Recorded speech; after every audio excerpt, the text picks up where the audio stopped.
নমস্কার বন্ধুরা, বন্দনা রান্নাঘরে আপনাদেরকে স্বাগত জানাই। আজকের রেসিপি কাশ্মীরি চিকেন মশলা। চিকেনের অনেক রকম রেসিপি তো আপনারা বাড়িতে বানিয়ে খেয়েছেন, তাই একবার অন্তত কাশ্মীরি চিকেন মশলাটা বানিয়ে খেয়ে দেখুন। দুর্দান্ত স্বাদের খেতে হয়। আর এটা আপনারা ভাত, রুটি, পরোটা, ফ্রায়েড রাইস, পোলাও সব কিছুর সাথেই পরিবেশন করতে পারবেন। প্রত্যেকটার সাথেই খেতে দারুণ লাগে। আর এটা এতটাই টেস্টি তৈরি হয় যে এটা খাবার পর প্রত্যেকেই আপনার প্রশংসায় পঞ্চমুখ হবে। তাহলে বন্ধুরা, আর দেরি না করে আজকের রেসিপিটা শুরু করা যাক। আর আপনারা যদি আমার চ্যানেলে নতুন এসে থাকেন তাহলে চ্যানেলটা সাবস্ক্রাইব করার জন্য অনুরোধ রইল। এই রেসিপিটা তৈরি করার জন্য আমি এইখানে নিয়েছি 750 গ্রাম চিকেন। চিকেনটাকে খুব ভালো করে জল দিয়ে পরিষ্কার করে ধুয়ে নিয়েছি। এইবার চিকেনটাকে আমি ম্যারিনেট করব। তার জন্য চিকেনের মধ্যে আমি দিয়ে দিলাম হাফ চামচ হলুদের গুঁড়ো, এরপর দিয়ে দিচ্ছি লঙ্কার গুঁড়ো। আপনারা যতটা ঝাল খেতে পছন্দ করেন সেই অনুযায়ী লঙ্কার গুঁড়োটা এইখানে দিয়ে দেবেন। এরপর দিয়ে দিলাম হাফ চামচ কাশ্মীরি লাল লঙ্কার গুঁড়ো। কাশ্মীরি লঙ্কার গুঁড়ো দিলে ঝাল একদমই হয় না, রঙটা খুবই সুন্দর হয়। এরপর দিয়ে দিচ্ছি হাফ চামচ জিরে গুঁড়ো, হাফ চামচ ধনে গুঁড়ো, এরপর দিলাম হাফ চামচের মতো গোলমরিচের গুঁড়ো।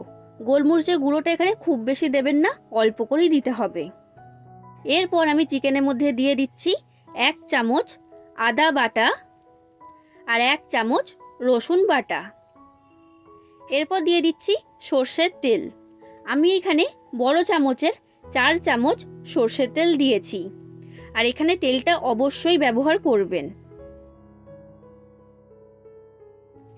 এরপর দিয়ে দিচ্ছি ছোট চামচের 2 চামচ ভিনিগার। বন্ধুরা, আমি এখানে ভিনিগার দিয়েছি। আপনাদের কাছে যদি ভিনিগার না থাকে এর পরিবর্তে আপনারা পাতিলেবুর রস এখানে ব্যবহার করবেন। এইবার এই সব মশলাকে চিকেনের সাথে আমি খুব ভালো করে মাখিয়ে নিচ্ছি। আর একটু সময় নিয়ে ভালো করে মাখিয়ে নেবেন যেন চিকেনের সব জায়গায় মশলাটা ভালোভাবে লেগে যায়। তো দেখুন বন্ধুরা, আমি খুব ভালো করে সব মশলাগুলোকে চিকেনের সাথে মাখিয়ে নিয়েছি। এটা এখন আমার তৈরি। এবার চিকেনটা ম্যারিনেট হওয়ার জন্য আমি রেখে দেব 30 মিনিটের জন্য। তো চিকেনটাকে ঢাকা দিয়ে এখন 30 মিনিট আমি সরিয়ে রেখে দিলাম।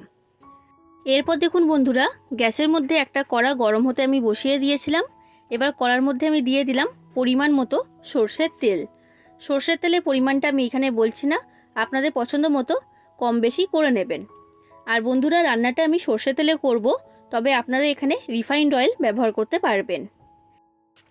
সর্ষের তেলটাকে আমি খুব ভালো করে গরম করে নিয়েছি। এইবার তেলের মধ্যে আমি দিয়ে দিচ্ছি একটা তেজপাতা, ছোট চামচের হাফ চামচ গোটা জিরে, 4টে ছোট এলাচ, 6টা লবঙ্গ আর ছোট সাইজের 4টে দারচিনি, 7 থেকে 8টার মতো গোলমরিচ। কয়েক সেকেন্ড নাড়াচাড়া করে এগুলোকে আমি ভেজে নিলাম। এরপর দিয়ে দিচ্ছি পেঁয়াজ কুচি। আমি এখানে 300 গ্রাম পেঁয়াজ দিয়েছি। এবার পেঁয়াজটাকে খুব ভালো করে আর একটু লাল করে ভেজে নিতে হবে।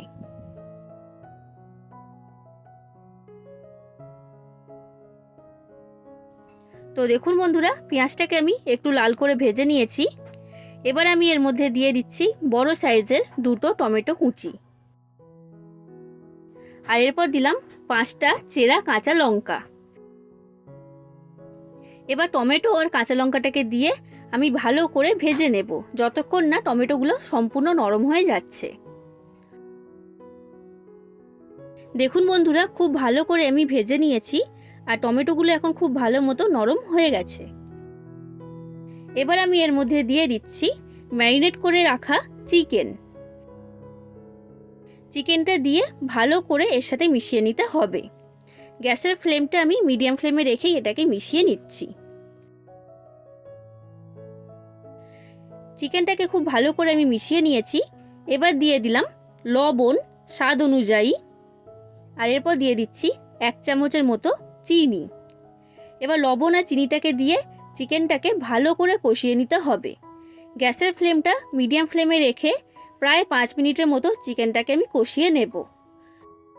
এই সময় বলে রাখছি বন্ধুরা, আপনাদের যদি রেসিপিটা ভালো লাগে তাহলে অবশ্যই একটা লাইক করে দেবেন, যতটা সম্ভব ততটা শেয়ার করে দেবেন, আর কমেন্ট করে অবশ্যই জানাবেন রেসিপিটা আপনাদের কেমন লেগেছে। আর আমার চ্যানেলটা যদি এখনও পর্যন্ত সাবস্ক্রাইব না করে থাকেন তাহলে অবশ্যই চ্যানেলটাকে সাবস্ক্রাইব করে দেবেন। 5 মিনিট কষানোর পর চিকেনের মধ্যে থেকে কতটা তেল বেরোতে শুরু করেছে দেখে নিশ্চয়ই বুঝতে পারছেন। আর চিকেনের রঙটা কিন্তু আগের তুলনায় এখন অনেকটাই পাল্টিয়ে গেছে। এবার আমি এর মধ্যে দিয়ে দিচ্ছি 100 গ্রাম ফেটিয়ে রাখা টক দই। টক দই দিয়ে খুব ভালো করে আমি মিশিয়ে নিলাম। এইবার গ্যাসের ফ্লেমটা লো ফ্লেমে রেখে কড়াটা ঢাকা দিয়ে চিকেনটাকে 5 মিনিট ভালো করে কষিয়ে নেব। এইভাবে যদি ঢাকা দিয়ে আর লো ফ্লেমে রেখে চিকেনটাকে কষানো হয় তখন কিন্তু রান্নার স্বাদ খুবই ভালো হয়। তো 5 মিনিট হয়ে গেছে বন্ধুরা, আমি কড়ার ঢাকনাটা খুলে নিয়েছি। চিকেনের রঙটা কতটা সুন্দর হয়েছে দেখে নিশ্চয়ই বুঝতে পারছেন। আর এর মধ্যে থেকে প্রচুর পরিমাণে তেল বেরোতে শুরু করে দিয়েছে। আমি নিচে থেকে নাড়াচাড়া করে খুব ভালো করে চিকেনটাকে মিশিয়ে নিলাম। এবার আমি এই চিকেনের মধ্যে দিয়ে দিচ্ছি ছোটো চামচের 1 চামচ বিরিয়ানি মশলা। এটা আমার বাড়িতে তৈরি করা বিরিয়ানি মশলা, তবে আপনারা দোকান থেকে কেনা বিরিয়ানি মশলাও এইখানে ব্যবহার করতে পারবেন।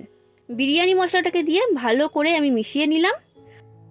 এই সময় বলে রাখছি বন্ধুরা, আপনাদের যদি মনে হয় যে চিকেনের মধ্যে জল দেওয়ার প্রয়োজন আছে, এটা কড়ার গায়ে আটকিয়ে যেতে পারে, তখন আপনারা অল্প পরিমাণে জল এই সময় দিয়ে দেবেন। তবে আমার এইখানে জল দেওয়ার প্রয়োজন হয়নি, তাই আমি জল দিইনি। এবার গ্যাসের ফ্লেমটা লো ফ্লেমে রেখে কড়াটা আমি আবার ঢাকা দিয়ে দিচ্ছি 5 মিনিটের জন্য।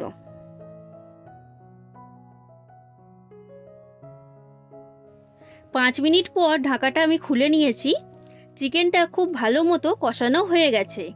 কাশ্মীরি চিকেন মশলা কিন্তু এইভাবে লো ফ্লেমে কষিয়ে রান্না করলে টেস্ট খুবই ভালো হয়।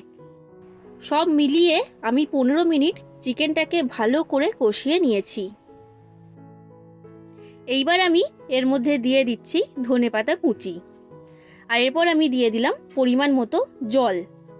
যে পাত্রের মধ্যে আমি চিকেনটা ম্যারিনেট করে রেখে দিয়েছিলাম সেই পাত্রটা ধুয়েও আমি এখানে জলটা দিয়ে দিয়েছি।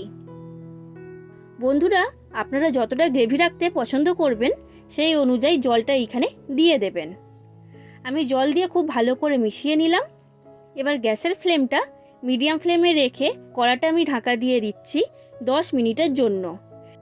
আর এই 10 মিনিটের মধ্যেই চিকেনটা খুব ভালো মতো সেদ্ধ হয়ে যাবে আর এটা খুব ভালো মতো রান্না হয়ে যাবে।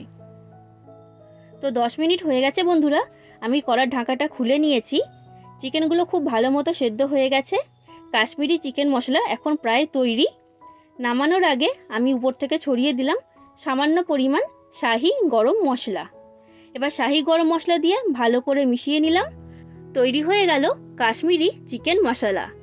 তাহলে বন্ধুরা, আপনারাও বাড়িতে এইভাবে কাশ্মীরি চিকেন মশলা তৈরি করুন। আশা করছি আপনাদের সকলের রেসিপিটা খুবই ভালো লেগেছে। রেসিপিটা কেমন লাগলো সেটা কমেন্ট করে অবশ্যই জানাবেন। আজ আসি বন্ধুরা, আবার দেখা হবে অন্য কোনো দিন অন্য কোনো রেসিপির সাথে। ধন্যবাদ।